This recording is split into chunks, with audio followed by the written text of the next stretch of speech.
बारात घर पर आई हुई थी और सभी लोग बारात की तैयारी में लगे हुए थे, बारात के स्वागत में लगे हुए थे। और इधर जब सवेरा होता है, भामरों का वक्त होता है, तो सभी लोग जो होते हैं भामरों की तैयारियां करते हैं। तब तक पता चलता है कि लड़की जो होती है वो अपने प्रेमी के साथ ओयो होटल में रंगललियां मनाती हुई पकड़ी गई थी। ये बात जब पता चलती है सभी बारातियों के लिए तो हंगामा हो जाता है।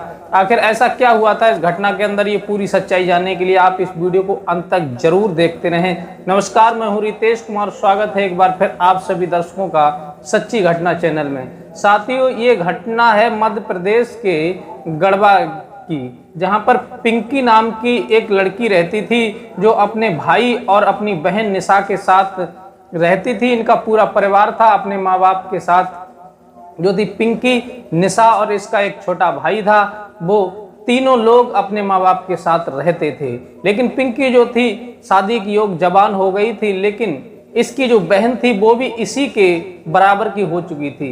लेकिन तभी पिंकी जो होती है वो कुछ ही दूसरे लाइन में ढल जाती है। उसी के पड़ोस में रहने वाला एक लड़का जो होता है, जिसका नाम होता है रजत। रजत जो होता है वो उस पिंकी से नजरें लड़ाने लगता है और पिंकी भी उस रजत से प्रेम करने लगती है। दोनों एक दूसरे से प्रेम करते हैं तो धीरे धीरे उनकी बात जो होती है आगे बढ़ जाती है और पिंकी जो होती है अपनी घर की छत पर सोया करती है और उधर से रजत जो होता है वो भी दीवार के सहारे चढ़ करके रात्रि में पिंकी के पास आकर के लेट जाता है और फिर पिंकी के साथ शारीरिक संबंध बनाता है, क्योंकि पिंकी भी उसे बहुत दिल से चाहती थी। दोनों एक दूसरे से प्रेम करते थे और एक दूसरे के साथ शारीरिक संबंध बनाते थे। ये सिलसिला चलते हुए काफी समय हो गया। एक दिन पिंकी जो थी अपने प्रेमी रजत के साथ शारीरिक संबंध बना रही थी, तभी अचानक पिंकी की मां आ जाती है और उन दोनों को आपत्ति हालत में देख लेती है। आपत्ति हालत में जब देख लेती है तो फिर बवाल मच जाता है और रजत जो होता है वहीं से तुरंत फरार हो जाता है और पिंकी जो होती है शर्मिंदगी महसूस करती है। तब उसकी माँ जो होती है पिंकी को भला बुरा कहती है कि तुझे शर्म नहीं आती, तूने हमारी नाक कटवा दी, तू पड़ोस में ही रहने वाले लड़के के साथ अपना मुंह काला कर रही है, तुझे शर्म नहीं आ रही है। अब हम समाज को क्या बताएंगे, क्या मुंह दिखाएंगे। ये बात कहने के बाद में वो पिंकी का हाथ पकड़ करके जो नीचे कमरे में ला करके बंद कर देती है उसकी माँ, और फिर अपने पति को बताती है, यानी पिंकी के बाप को बताती है। ये बात घर में सबको पता चल जाती है, लेकिन बाहर किसी व्यक्ति को ये पता नहीं चलने देते, क्योंकि समाज में बदनामी होगी, बेइज्जती होगी। इस वजह से धीरे धीरे समय बीतता है। अब पिंकी की माँ और बाप सोचते हैं कि हो सकता है शायद पिंकी अब सुधर गई हो, क्योंकि काफी समय पिंकी का घर से निकलना उन्होंने पाबंदी लगा रखी थी कि पिंकी जो है घर से बाहर नहीं जाएगी, छत पर नहीं सोएगी, क्योंकि ये गलत रास्ते पर चल पड़ी है। उन्होंने सोचा कि चलो ठीक है, बच्ची है, धीरे धीरे सुधर जाएगी, समय आएगा तो ये मान जाएगी, नहीं बोलेगी। उन्होंने काफी डांटा फटकारा, समझाया, लेकिन कहते हैं ना कि इश्क का भूत जल्दी उतरने वाला नहीं होता है। इश्क का भूत तो जब ही उतरता है जब तक उसे ठोकर नहीं लगती, तब तक वो नहीं सुधरता है। और कभी कभी तो ऐसा सुनने में आता है कि ठोकर लगने के बाद भी इश्क का भूत कुछ लोगों का नहीं उतरता। अब पिंकी के ऊपर भी इश्क का भूत सवार था और रजत के ऊपर भी इश्क का भूत सवार था। अब वो एक दूसरे से मानने वाले कहाँ थे, एक दूसरे से प्रेम करते थे, लेकिन फोन पर भी बात किया करते थे। घर में पिंकी रहती थी, फोन पर बात किया करती थी और रजत भी फोन पर बात किया करता था। काफी दिन हो गए, घर वालों ने सोचा कि अभी घर से बाहर नहीं निकली है, इसकी बात नहीं हुई है, तो हो सकता है भूल गई होगी। तब पिंकी जो थी बात बदल करके अपने माँ बाप से कहती है कि माँ, अब मैं सिलाई का काम सीखूंगी, क्योंकि मुझे घर में रहते हुए काफी समय हो चुका है। लेकिन वो सिलाई का तो एक बहाना था, क्योंकि उनकी जो थी अपने प्रेमी से फोन पर बात हुआ करती थी कि हम एक दूसरे को छोड़ेंगे नहीं, एक दूसरे के साथ रहेंगे और तुम घर से किसी भी प्रकार से निकल करके बाहर आओ। तब वह अपनी माँ से कहती है कि हम सिलाई का कार्य सीखेंगे, हमें सिलाई का कार्य सीखने के लिए घर से भेज दिया जाए। लड़की की जिद के सामने माँ जो होती है, माँ बाप जो होते हैं, उसे सिलाई के कार्य के नाम से घर से बाहर भेज देते हैं। लेकिन सिलाई का कार्य तो केवल बहाना था। सिलाई के कार्य के बहाने से घर से जाती थी और होटल में अपने प्रेमी रजत के साथ संबंध बनाती थी और मस्ती करती थी। धीरे धीरे यही सिलसिला उनका रोज का चलता रहा। एक दिन जो होता है, उन्हें किसी ने बताया कि तुम्हारी लड़की जो होती है होटल में जाकर के अपने प्रेमी के साथ शारीरिक संबंध बनाती है, वो कहीं सिलाई के लिए नहीं जाती।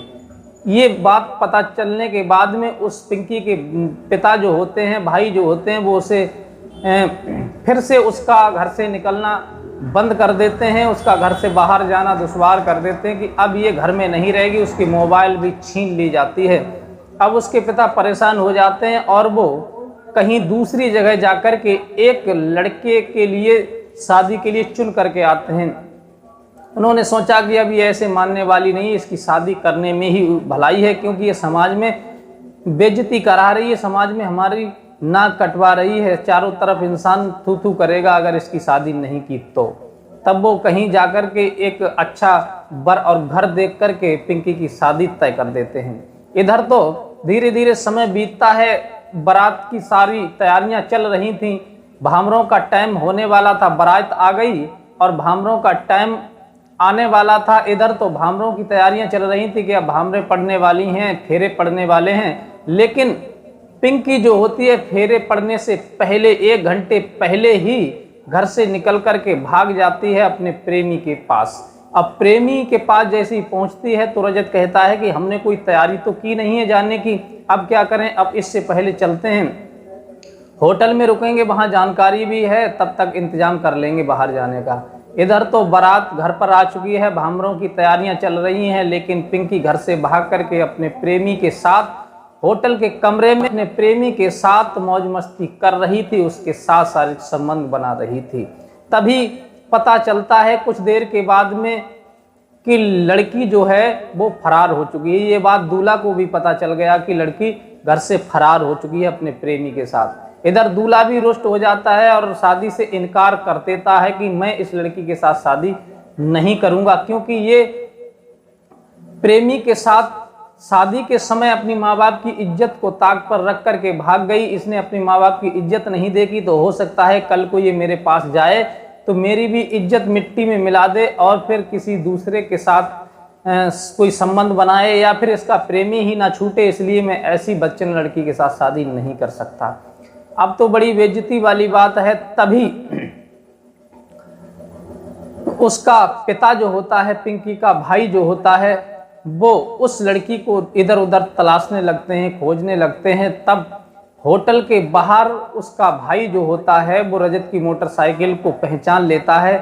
तब मैनेजर से जाकर के संपर्क किया जाता है कि तुम्हारे होटल में हमारी लड़की आई हुई है। मैनेजर कहता है कि हम इस प्रकार से किसी व्यक्ति के लिए किसी की प्राइवेसी को उजागर करने की इजाज़त नहीं दे सकते, आप पुलिस को लेकर के आइए, पुलिस में अपना केस दर्ज कराइए, तब हम आपको मिलवा सकते हैं। पिंकी के भाई और पिता जो होते हैं थाने में जाते हैं और थाने में जाने के बाद में अपनी आपबीती सुनाते हैं, FIR दर्ज कराते हैं। तब पुलिस उनके साथ आती है और जो होटल का मैनेजर जो होता है वो जब पिंकी के रूम का दरवाज़ा खोलता है तो दोनों जो होते हैं एक दूसरे से शारीरिक संबंध बना रहे थे, दोनों एक दूसरे के साथ थे।